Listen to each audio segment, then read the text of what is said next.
Kat, may I have a moment with you? Anang kasama niyang si Azenit o mas nakasanayan nilang tawaging Ace. Kumari niya ito dahil inaanak niya sa binyag ang unika iha nitong si Lian. Pero hindi naman nila nakagawi ang magtawagan ng Mare. Mukhang seryoso ito ah. Sa loob-loob ni Katrina at pagkuway umupo sa kanyang swivel chair, nakaharap ng mesang puno ng mga papel, layouts, old magazine issues, at mga creep papers. Simple lang ang kanilang opisina sa Sikatuna Village, ngunit maganda at very creative ang interior decoration. Bahagi pa yun ng bahay ng kanilang presidente na si Winona Guillermo. Ang vice-presidente nilang si Charlene Yap ay kasalukuyang nagbabakasyon sa Palawan. Taong 1999 nang magsimula ang Bubuyog Storytellers Club. Dati raw iyong barkadahan na binubuo ng mga career-oriented people. 10 ang orihinal na miyembro ng samahan, na pawang mga writers, illustrators, at professors sa kilalang universidad sa Quezon City. Sa kasalukuyan ay nasa mahigit 30 na ang miyembro niyon, bagaman ang aktibo lang ay wala pa sa 18. Okay ka lang? Yeah. Nagugulumihan ang sagot ni Katrina. Ano nga palang sasabihin mo? Naupo ito sa silyang nasa tapat ng kanyang mesa. Tulad niya ay nasa late 20s na rin si Azenit. Single mom sa isang 3-year-old na cute at hyperactive na batang babae na si Lian. I don't know how to say this, pero nabalataan mo naman na siguro. Ang alin? Ang tungkol kay... Halatang pinag-iisipan pa muna nito kung itutuloy ang sasabihin sa kanya. Kay Roldan. What about him? Si Azenit at ang club nila ang naging daan upang makilala niya ang binata. Kabilang si Roldan sa mga orihinal na miyembro ng Bubuyog Storytellers Club. Pareho sila ni Azenit na nagsusulat sa isang magazine na publisher din ng mga kwentong pambata na ini-storytelling naman nila sa mga kabataan. Author din ang kaibigan ng 2 kwentong pambata na naipublish na. Have you received an invitation? What invitation? Wedding invitation. Mabilis niyang nahulaan kung ano ang ibig nitong tukuyin. Napakagatlabi ito. I'm sorry. Okay lang. Kibit balikat na sagot ni Katrina. Sa totoo lang, hindi niya alam kung ano talaga ang eksaktong nararamdaman. Para kasing namanhid na lang ang kanyang pakiramdam mula ng gabing malaman niya kay Didit na dumating na sa Pilipinas ang kanyang nobyo na may kasamang magandang babae. Nasaktan siya, nagalit, ngunit isang gabi lang niyang iniyakan ang nangyari. Pagkatapos niyon ay pilit niyang ikinundasyon ng kanyang isip na wag nang magdwell sa depression. Ang payo nga sa kanya ni Didit ay makipagkita raw siya kay Roldan. Kailangan daw makipagpaliwanagan siya rito at kumprontahin sa pagtataksel nito sa kanya. Ngunit hindi niya ginawa yon at wala siyang balak gawin yon sa mga darating na araw. Hindi niya alam kung bakit. Para ano pa? Nais nga ba niyang maghabol kay Roldan?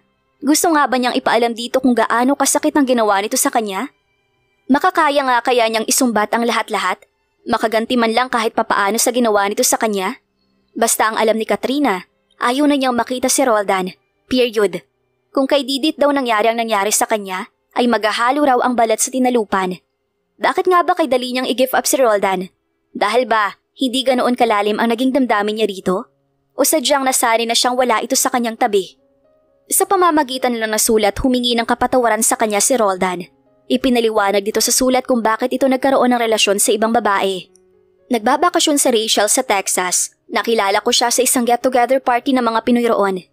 Inaamin kong attracted kami sa isa't isa. At hindi nagtagal, may nangyari sa amin. Patawarin mo ko at sana maunawaan. Tao lang ako at malungkot ang buhay ron. Noon ko pa sana gustong ipagtapat sa iyo ang bagay nito. Pero naduwag ako. Nahihiya ako sa iyo. Ayokong masaktan ka, pero nahigit ni Katrina ang hininga. Hanggang maaari ay ayaw na niyang alalahanin pa ang nilalaman ng sulat at maging ang kabanatang iyon sa kanyang buhay. Sa katunayan, hindi na niya tinapos basahin ang sulat at basta na lang nilamukos iyon saka itinapon sa trash can. Hindi lang talaga maiwasang mabanggit si Roldan sa kanya dahil may mga common friends sila. Ipinakikita na lang niya sa mga kaibigan na nakarecover na siya. Actually, ayoko talagang umattend sa kasal nila Kat. Sabi ni Azenit, halatang nangungonsula ang tono nito. Don't mind me Ace, okay lang sa akin na umattend kayo. Anyway, bahala na. Anito matapos bumuntong hininga. Kaya lang naman ako nandirito ngayon is to ask your permission. Kumunot ang noo niya.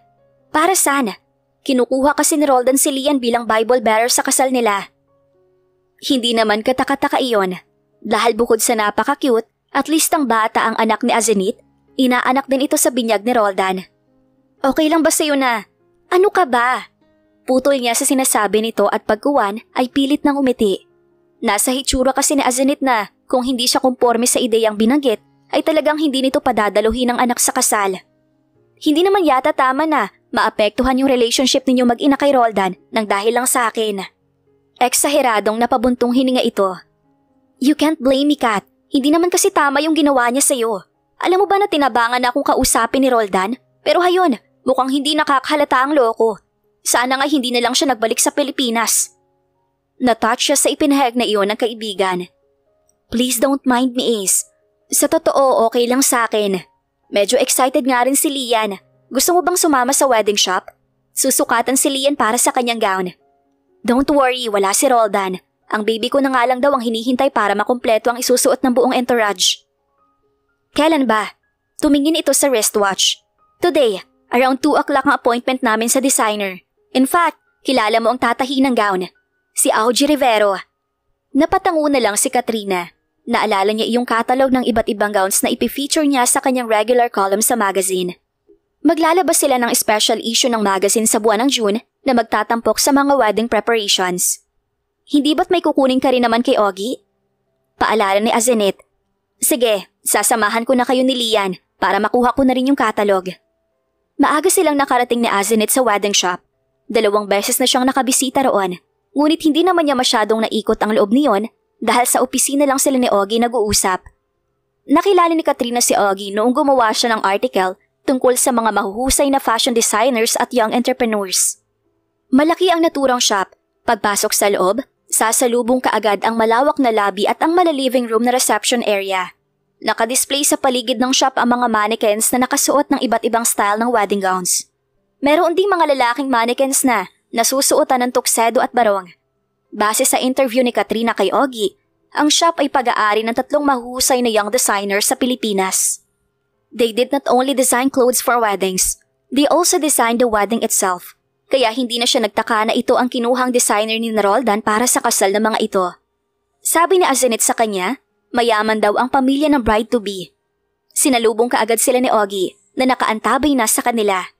Kasundo na rin ito ni Azenit. Hi, Kat! Bineso-beso kaagad siya ng bading na designer pagkatapos makipagbeso-beso kay Azenit. Pinanggigilan nitong pisilin ang pisngi ni Lian.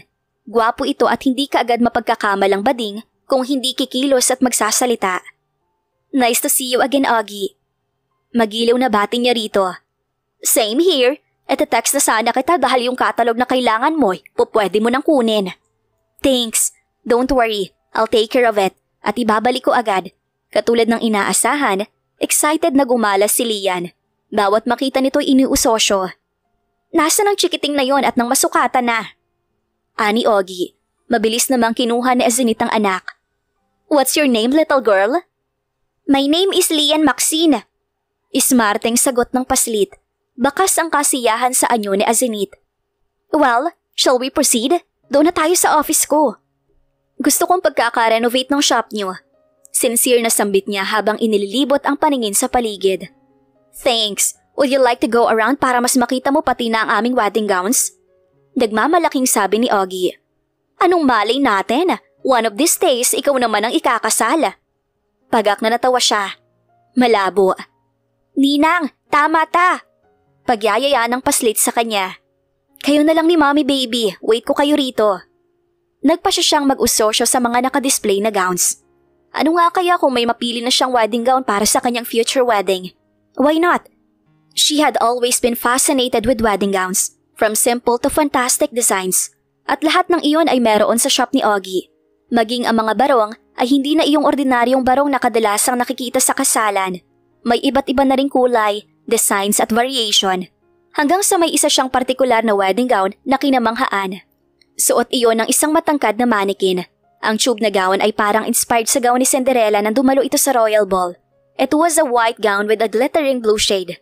Tapit iyon sa katawan, ngunit sa ibaba ay bumolga.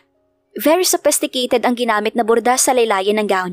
At ang simpleng belo ay umabot hanggang talampakan. Suddenly, she imagined herself wearing that gown. Now she wondered, sino kaya ang magiging groom ko? Marahas siyang napahugot ng hininga. Hindi niya namalayan, nangingilid na pala ang mga luha sa kanyang mga mata. Hindi biro ang pagpipigil ni Katrina na mauwi yun sa pag-iyak dahil baka kung ano pa ang isipin na makakakita sa kanya. Dagli niyang pinahid ang butil ng luha sa sulok ng mga mata at pagkatapos ay tinalikuran na ang naturang wedding gown.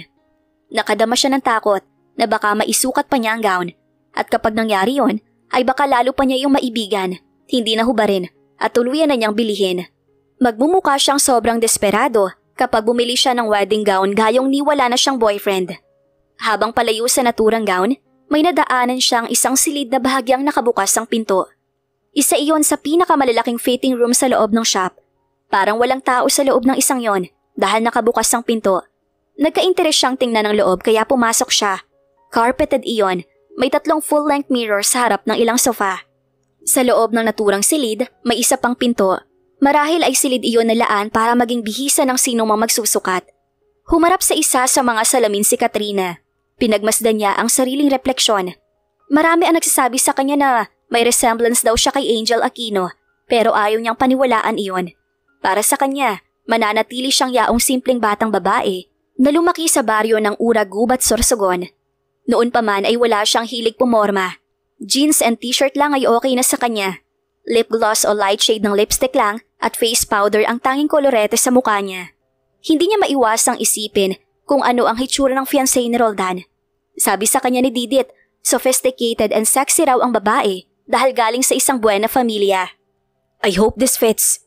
Biglang naantala ang pagmumuni-muni ni Katrina nang marinig ang tinig na yon. Boses ng isang lalaki na animo nagsasalita at kinakausap ang sarili. At nanggagaling ang tinig sa loob ng fitting room mismo.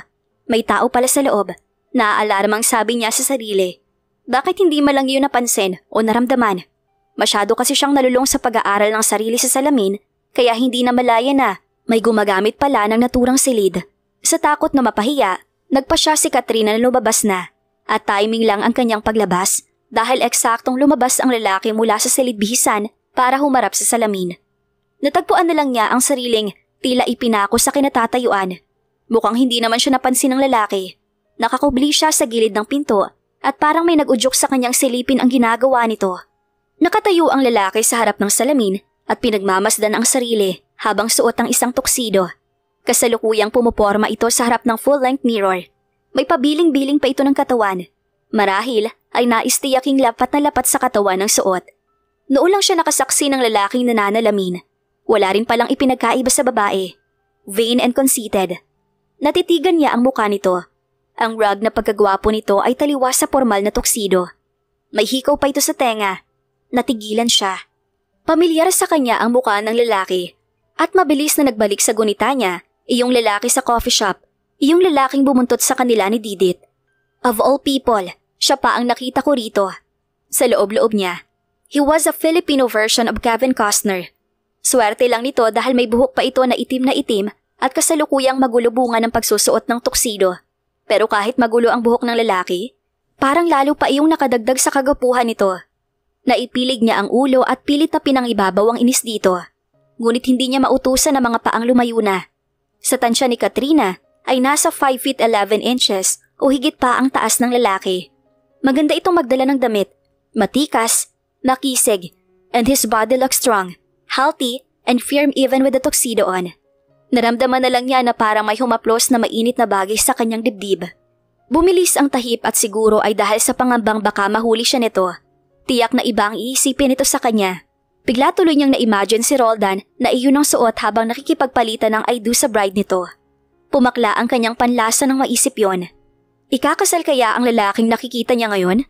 Siguro nga, dahil abalang-abala ito sa pagsusukat. Ang malas naman na babaeng pakakasalan nito sa loob-loob niya. Sa hilat siya ng pagmumukha nito, mukhang luluha ng bato ang babae. Naalala tuloy niya kung paano ito nagpapansin sa kanya sa coffee shop. Isipin na lang na may kadate ito ng gabing yon.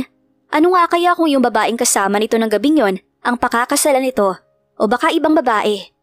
Naramdaman ni Katrina na kumulo ang kanyang dugo sa di kilalang lalaki. At the same time, naawa siya sa fiancé nito. Pakialam mo ba sa buhay nila, Katrina? Kastigo ng munting tinig sa kanyang isipan. Muli itong pumasok sa loob ng fitting room. Wala pa rin itong kamalay-malay na naroroon siya. Excuse me? Anang matigas na tinig mula sa kanyang likuran. Muntik na siyang mapalundag nang marinig iyon. Automatikong napaharap siya rito. Mainit na mainit ang kanyang pakiramdam. Natiyak niyang stop ng shop ang babae dahil naka-uniform ito at may nameplate sa dibdib. Halatang naninita ang hitsura nito. May palagay siyang bago itong stop ni Augie dahil ngayon lang niya nakita. Hindi siya kilala nito gayong 2 beses na siyang nakapasyal bago ang isinagawang renovation ng shop. "Are you a friend of Mr. Lara?" Tanong ng babae sa kanya, sa tonong mahina ngunit naninita. Hindi siya agad nakasagot. "Miss? No, not really." Pag-amin niya, hilaw ang ngiting na ipinta sa mapupulang labi ng babae, sanhi ng lipstick. "Okay, alam ko na. Anyway, hindi lang naman ikaw ang babaeng nagpantasya sa kanya." Gustong magpantig ng kanyang tenga ngunit nagawa pa rin niyang magpakahinahon. Napagkamalan pa siya nitong nagpapantasya sa lalaking yon. Pwede ba? Kahit siya na lang ang natitirang lalaki sa mundo, hindi bali na lang. Sa loob-loob niya. "Sorry to disappoint you, miss. Bawal pumasok sa loob ang hindi kaibigan o kamag-anak ng taong nagpefet. So if you'll excuse me." Bahagya siyang natabi ng staff ng dumaan at tuloy-tuloy na pumasok sa loob. Isinara na nito ang pinto. Nainis siya sa babae pero pinili na lang niyang lumayo na. Nang magbalik si Katrina sa reception area ng wedding shop, dadatnan niya si Roldan kasama ang isang magandang babae. Napadta siya, hindi inaasahang makikita roon ang dating nobyo. Ang sabi sa kanya ni Azenit, si Leah na lang ang hindi pa nasusukatan sa entourage ng kasal ng ex-boyfriend. Halata rin ang pagkabigla sa anyo ni Roldan, ngunit agad din itong nakabawi. "Hi Katrina." Parang walang anumang sambit ni Roldan. Napatingin siya sa katabi nito sa couch. Tiningnan siya ng babae mula ulo hanggang paa at hindi siya maaaring magkamali. Nanguuri ang tinging ipinukol nito sa kanya. Umakyat yata ang init na nararamdaman niya sa kanyang bumbunan. Para bang kung makakarinig siya ng salitang hindi niya magugustuhan mula sa bibig ni Roldan, ay baka awayin na niya ito. Gayunpaman, pilit niyang ikinalma ang sarili. Hindi maatim na matinong isip niya ang gumawa ng iskandalo. Wala na siyang magagawa kundi harapin ang mga to. Hindi niya naging ugali ang mag-walkout kapag nagagalit o nabubwisit. Basta tumatahimik na lang siya.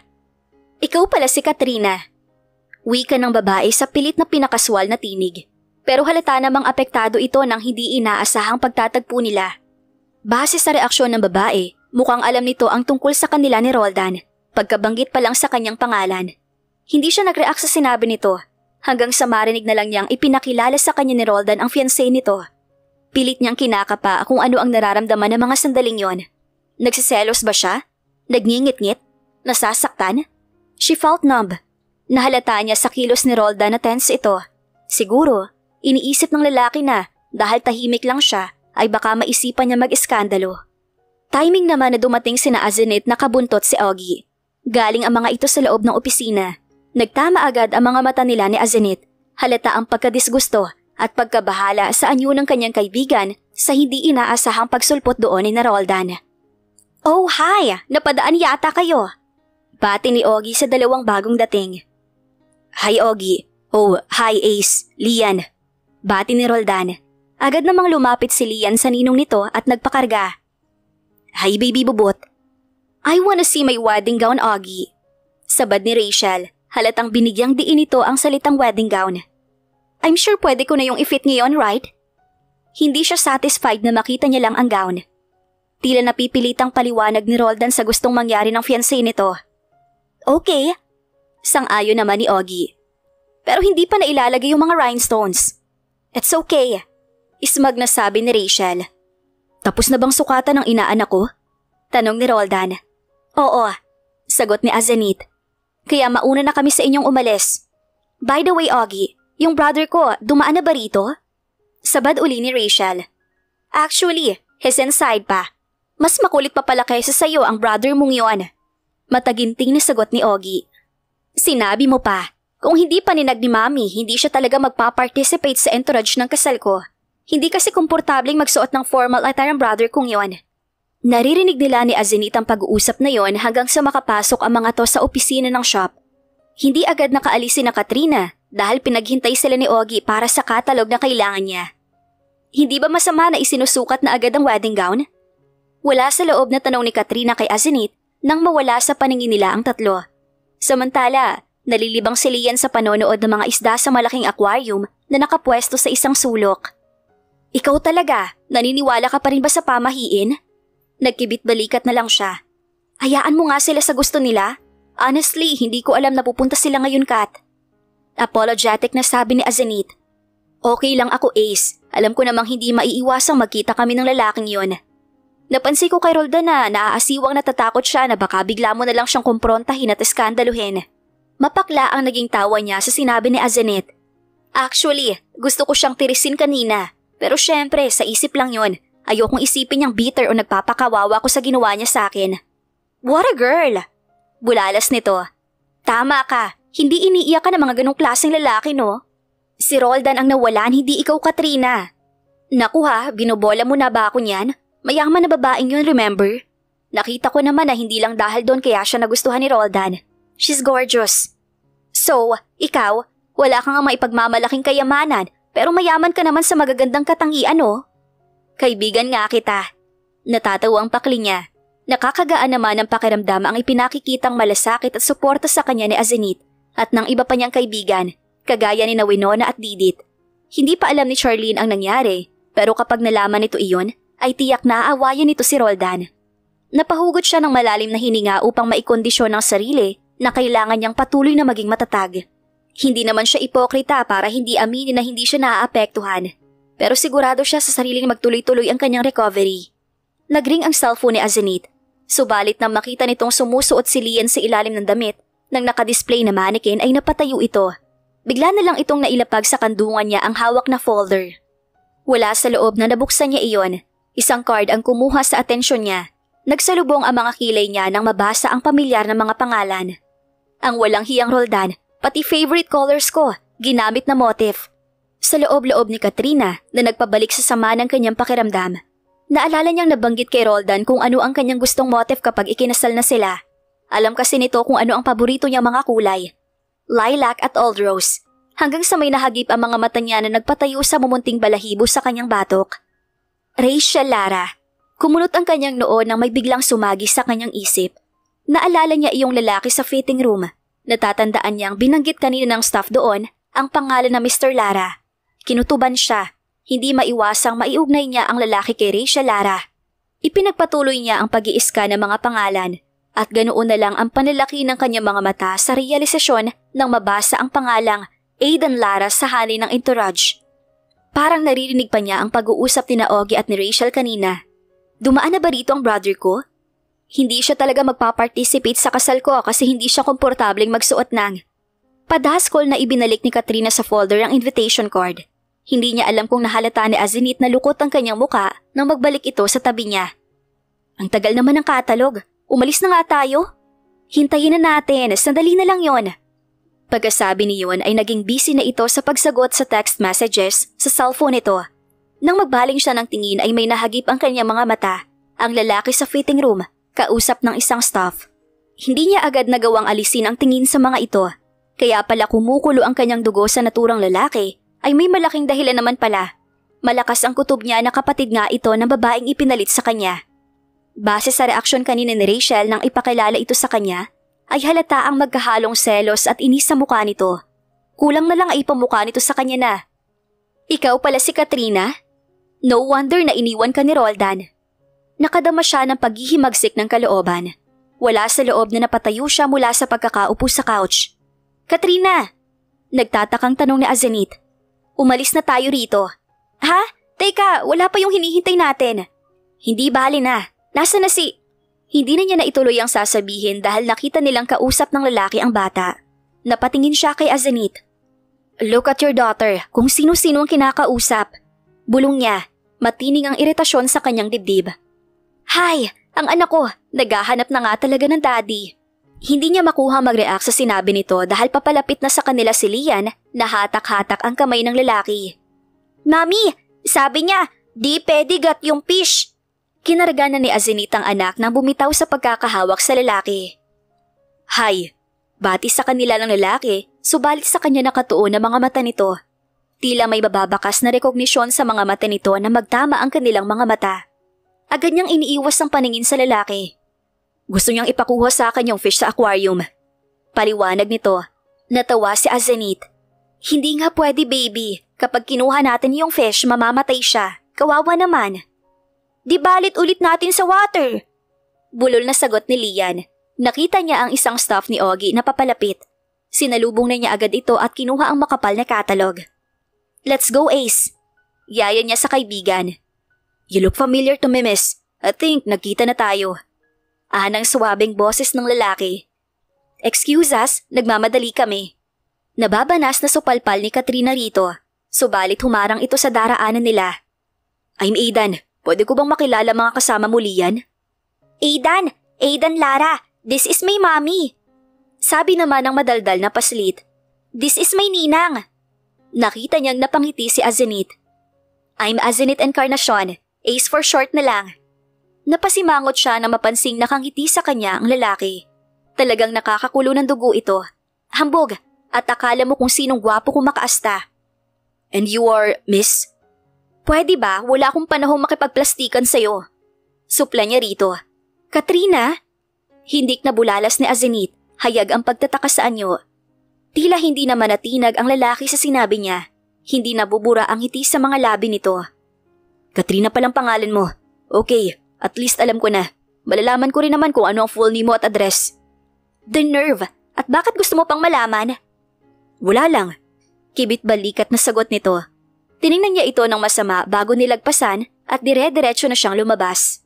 Dahil sa pagkabanas sa lalaki na wala tuloy sa loob niya na kasama ang mag-ina, narealize niya na hindi maganda ang ipinakitang asal sa harapan din ng kanyang inaanak. Ang hudyong iyon, nakakapanginig talaga ng laman ng kayabangan.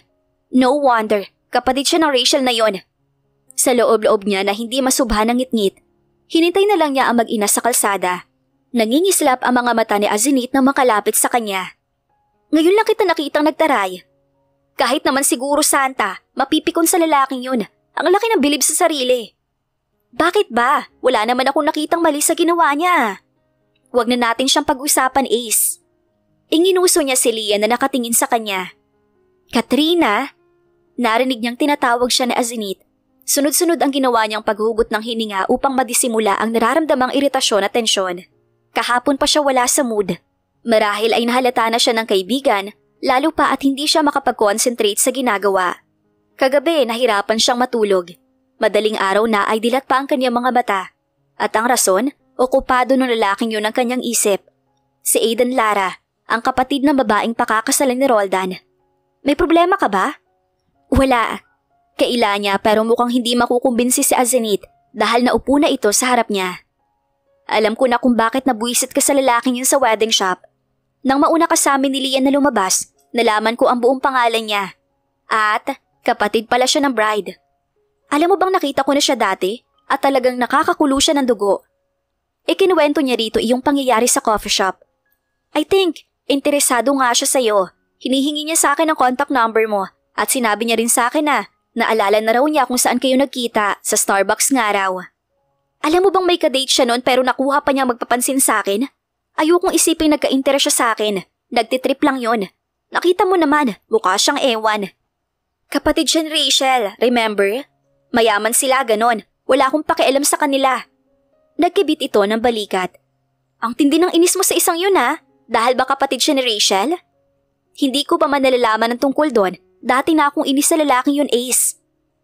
Well, hindi ko ibinigay ang contact number mo sa kanya kahit nagpupumilit siya. Naisip ko tuloy wag na kaming umattend ni Lian sa wedding ni Roldan. Baka doon pa yun mangulit. Ha? Bulalas niya. Pero kaibigan mo si Roldan. Paalala niya rito. Namagitan ang katahimikan sa pagitan nila. Nagbuntong hininga ito. Kung sa bagay, kahit hindi ako ang kulitin ng Aidan na yon, palagay ko makakaisip pa rin yun ng paraan kung paano kanyo makontak. Ano ba talagang kailangan ng lalaking yun sa akin? Maniwala ka na kasing interesado siya sa'yo. Ikaw lang yatang nakilala kong taong hindi maamin o matanggap sa sarili na maganda siya. Pwes, he's barking up at the wrong tree. Kung interesado man siya sa akin, ako hindi. Period.